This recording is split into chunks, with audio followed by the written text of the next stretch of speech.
It's a perfect question. It creates confusion for many people. I think there's even more words, things like hybrid reality and hyper reality and things like that. But I think the most common ones are extended reality, virtual, augmented, and mixed reality. And the virtual, augmented, and mixed are historically known terms. It is a spectrum of going from physical reality to all the way to a virtual reality. And in the physical reality, it's the world as we know it. In the virtual reality, it basically replaces the physical reality in its entirety. So you have everything virtual, all the sensations you experience is simulated. And the mixed reality is in between.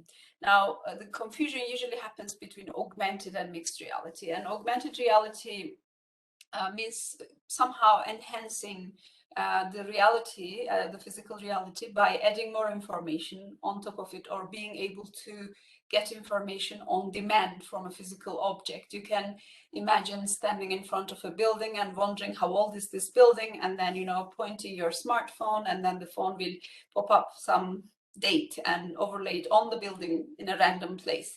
That is already augmented reality. Or if you used something like Snapchat and have put to yourself like glasses like this that loosely fits, you are already using a form of augmented reality. That second example comes closer to mixed reality, however. So the distinction between the two is that augmented reality information could be anywhere. So this glass could be here or here. It is still augmenting my reality. It adds a virtual object into the physical world.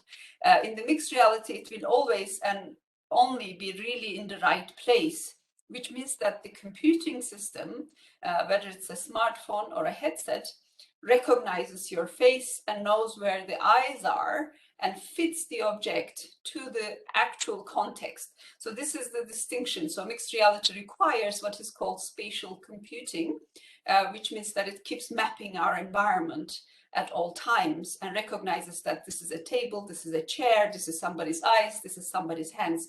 In the augmented reality, you don't need this recognition. You basically need a projection of information on any physical object.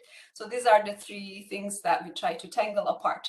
Now, where the word extended comes in is that if you don't want to say virtual, augmented, mixed all the time, but you want to have an umbrella word that contains all three of them, then you say extended reality. This has been for the last 5 years or so, and now it's really taken hold. And in fact, it's a part of my official job description. I'm a professor of human-computer interaction and extended reality. So this means all three of them. So first of all, the extended reality idea, or the virtual reality idea, actually goes back really, really far, especially virtual reality. Extended, the other forms of mixed reality, they came with the changing technology. But the idea of being able to immerse yourself into a world that, for example, under the oceans, it's not so easy to go, or visiting the moon, it's extremely expensive to do. But you could have a virtual reality environment in which you can actually experience these things firsthand. And if it feels as good as the reality, this would be very rewarding. So this idea has been around and people have been working on that. So it actually goes back to 1950s. To a system called Sensorama. And in the first systems, they were sort of extremely cabled, and today we still have some cumbersome equipment, but it's actually getting easier and easier. For example, we have smartphone-based systems, whether it's virtual or augmented reality or mixed reality. And in one of our projects, we have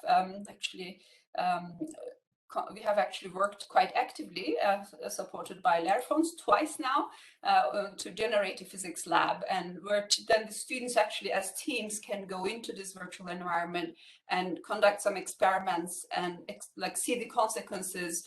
And it's safe, and it's much less expensive than trying to do that in the real world. So if you imagine, for example, building infrastructure like CERN is extremely complex and expensive, but having a virtual CERN, once you do the initial work, it pays off. So people can actually do experiments that are otherwise impossible.